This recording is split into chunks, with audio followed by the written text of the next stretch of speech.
I'm going to make some comments on using a card. As you can see, card can be used for very short cuts and for very powerful thrusts. One of the things I love to do with a card, with a single card, is to cut at short distances in a circle in front of my body, to combine them with thrust, to use my offhand to cover me in these cases, change the card from left to right. You see that it is getting better and better because I keep training with different weapons every day.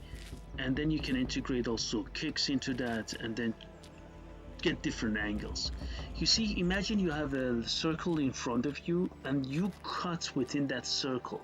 Vertical cut, upward, downward, horizontal cut, then diagonal, down, from different sides, up, down, from bottom to up, diagonal, and then you just thrust in the middle of the circle. You thrust on over the circle. You thrust below the circle. You do thrust to the right of the circle, to the left of the circle, by having the palm of your hand facing the sky.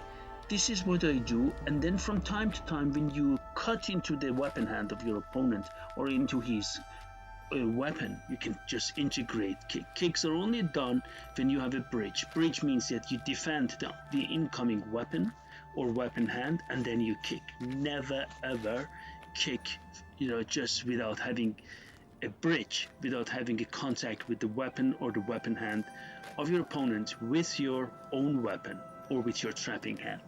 That's the whole idea. Then you go and imagine always fighting with a card. Single card means you have a circle in front of you. Never leave the circle. That's why card techniques, knife techniques, look so short. You see that? This is very important because never underestimate one aspect of the card. Cuts are very dangerous, but what makes card specifically dangerous are the powerful thrusts based on its shapes. Because it cuts, and then all of a sudden a powerful thrust comes. Combined with kicks which are mostly delivered to the knee or to the thigh or sometimes to the groin or the belly, this makes it a very, very dangerous combination. Again, I repeat, never leave the circle. There is a circle in card combat. And this is something which you need to take into consideration. I'll always see a circle, envision a circle, imagine a circle in front of me when I'm training with a card. That's what you need to do as well. Envisioning the circle and never leaving the circle. That's what you do in card.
Hey!